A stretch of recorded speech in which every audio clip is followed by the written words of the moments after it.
Magandang araw sa inyo mga ka-agri. Isang panibagong vlogs, isang panibagong pagkakalamansi na naman tayo mga ka-agri.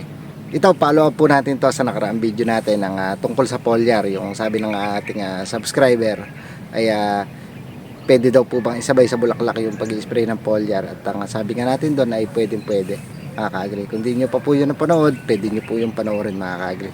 At ang topic natin ngayong araw ay related din po doon mga ka-agri. Ngayong araw ang pag-spray natin ng mga foliar. Kailan ba tayo dapat mag-spray at kailan pa tayo dapat hindi mag-spray at hanggang kailan tayo pwede na mag-spray dito sa kalamansi ng foliar mga ka-agri. Dito muna tayo mga ka-agri sa hindi dapat mag-spray. Kailan ba dapat hindi dapat mag-spray ng foliar? Ang kalamansi mga ka-agri, kapag po ang kalamansi niyo ay malapit ng pitasin o volume na, rule din sa akin na to na lumabas yung bulaklak at bunga na nga ngayon at yung sa akin ay halos sabay-sabay halos ito yung pabunga ko ngayong araw, kumbaga ngayong season na to, kumbaga ito volume ito, halos ilang pitasan lang ito, volume yung pitas na to mga ka-agri, halos sabay-sabay po itong ibinulaklak itong cycle ko ngayon.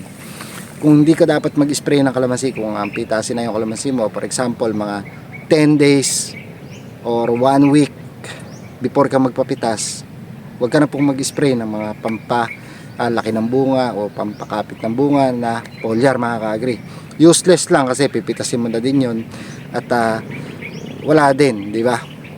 Kumbaga hindi pa siya ganun katalab na talab kung 10 days lang o yung 1 week nga lang or 5 days before ka magpa-harvest ng kalamansi mo. Useless na yun mga ka-agri, sayang lang yung pera mo, yung pagod mo sa pag-i-spray ng kalamansi. Mas maganda kung mag-i-spray ka, yung makayari ka ng pumitas. Ganon mga ka-agri. At yun nga, may masamang epekto rin yun, yung foliar na yun. Kapag yung foliar na yun ay tumatalab-talab na, tapos nag-spray ka, may posibilidad na magkaroon ng patse o yung maluto yung balat ng kalamansi mo kapag pinitas. Kasi mga ka-agri, malutong yung balat nun.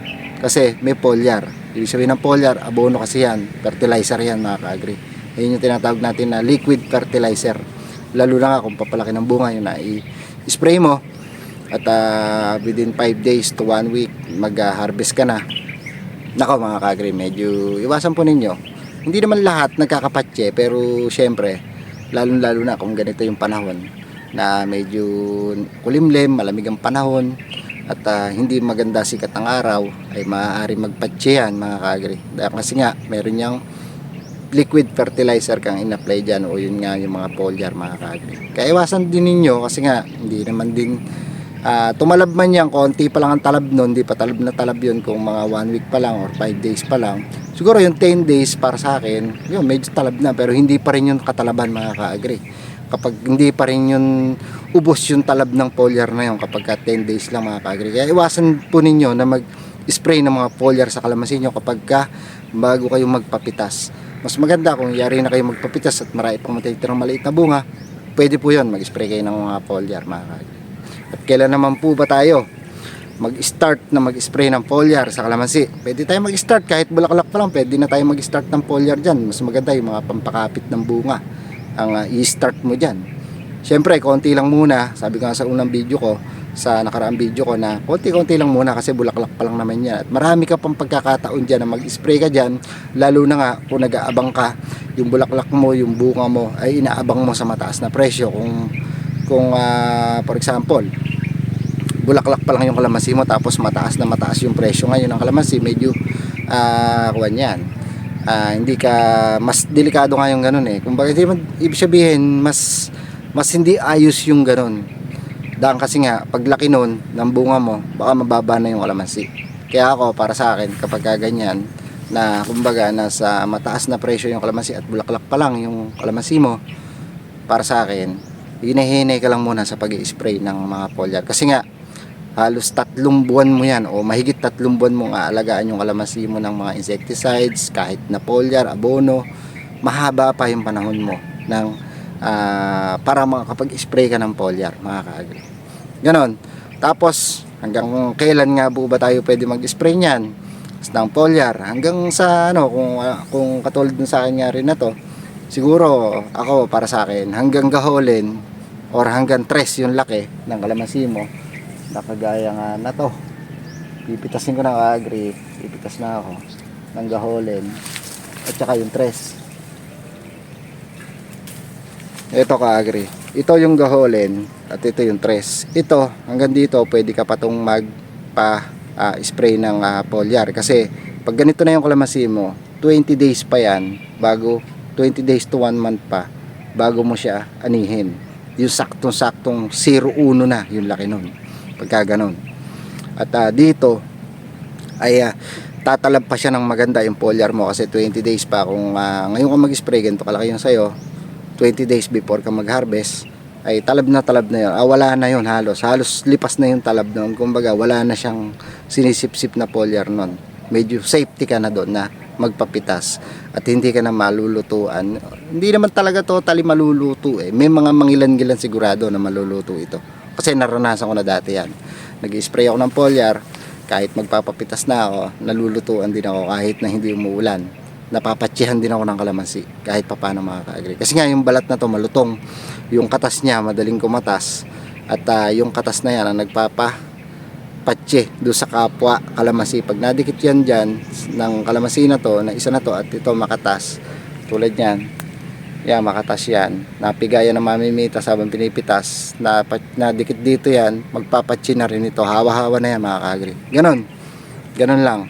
Kaya kayo, kung magpapapitas, kung mag-spray kayo ng foliar, siguraduhin nyo lang na makapitas ninyo na, nakapagpapitas na kayo ng kalamansi at marami pa kayo maliliit, pwede kayong after magpitas, mag-spray kayo ng foliar.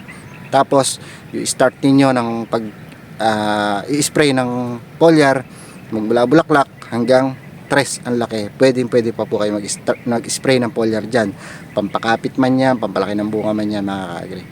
Yung pandahon naman mga ka-agri, masasabi ko siguro kung hindi naman yung katulad na to, kasi ang foliar iba-ibang klase, may pandahon, may pampakapit ng bunga, may pampalaki ng bunga. Ngayon kung ang kalamansi mo naman katulad na to, medyo healthy naman yung dahon ng kalamansi ko, hindi na ako nag-spray dyan ng pampaganda ng dahon mga ka-agri. Pero syempre kung katulad na to, isa na to, eto, kung katulad na to, kung marami kayong ganito na medyo hindi healthy yung puno ng kalamansi, masasabi ko pwede kayong maghalo dyan ng mga foliar na pandahon dito. Pwede nyo haluan din ito, itong ganito, para sa susunod na next cycle ninyo nakakondisyon na rin. At least habang inaalagaan nyo yung bunga nyo na ganito kalalaki na yan, yung mga gaholi na yan, mga tres na yan, ay nakapagpapakondisyon na rin kayo ng dahon para sa susunod na cycle nyo nakaready na yung dahon o yung sanga ng kalamansi ninyo. Healthy na siya, ganon. Pero syempre mga ka-agri, hindi naman ganyan lahat ng kalamansi ko. May mga pakilan-ngilan lang, kaya hindi na ako nag-spray ng mga foliar na pampadahon kasi konti lang naman yan, ilang puno lang yung mga unhealthy na yan at puro healthy naman yung dahon ng kalamansi ko at yung mga sanga kasi nga naalagaan natin yan sa abono at sa patubig. Dahil ngayon summer na to, panay ang patubig natin dito, every 5 days patubig tayo ng patubig para hindi mabigla. Isa pang paraan yan para hindi mabigla yung hinog ng kalamansi mo. Iba kasi pagka yung kulang sa tubig, tres pa lang yung laki, nahihinog na siya kasi nga kulang sa tubig, nabibigla yung paghinog niya. Kumbaga ganon mga ka-agri. Isa pang factor yan, yung pagpapatubig. Kailangan madalas ka magpatubig kung summer, lalo na ngayon may mga bunga na katulad dun sa akin yung sa inyo. Kaya magpatubig lalo na nga kung nag-aabang ka ng mataas na presyo. Katulad ko, nag-aabang pa rin ako hanggang ngayon ng mataas na presyo. Nagmo-monitor ako, tinitingnan ko kung gumagalaw ba yung market ko, umaangat ba o bumababa yung market niya ng kalamansi. Pero ako hanggang ngayon mababa pa rin ang market ng kalamansi, kaya ako anta-antabay lang ako, puro patubig lang muna ako. Ngayon buti na lang nakapagsabog ako ng abono nito lang mga nakaraan lang.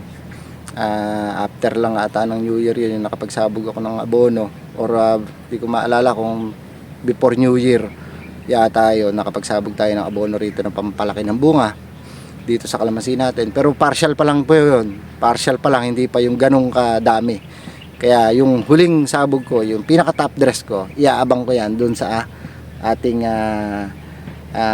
presyo ng kalamansi. Kung umangat na yung kalamansi, babanatan ko na yan. At dadamihan ko na yon, depende doon sa magiging bilis ng taas ng kalamansi mga ka-agri. At applyan ko pa yan ng foliar na pampalaki ng bunga mga ka-agri. Ganun lang mga ka-agri. Sana mayroon kayong konting tips na natutunan dito sa konting pag-share natin ang dito sa mga technique natin sa pag-aalaga ng bulaklak, bunga ng ating mga kalamansi mga ka-agri. Paano? Hanggang sa susunod na lang na vlogs, tutok lang kayo mga ka-agri at marami pa tayong content dito sa pagkakalamansi mga ka-agri. Maraming salamat po.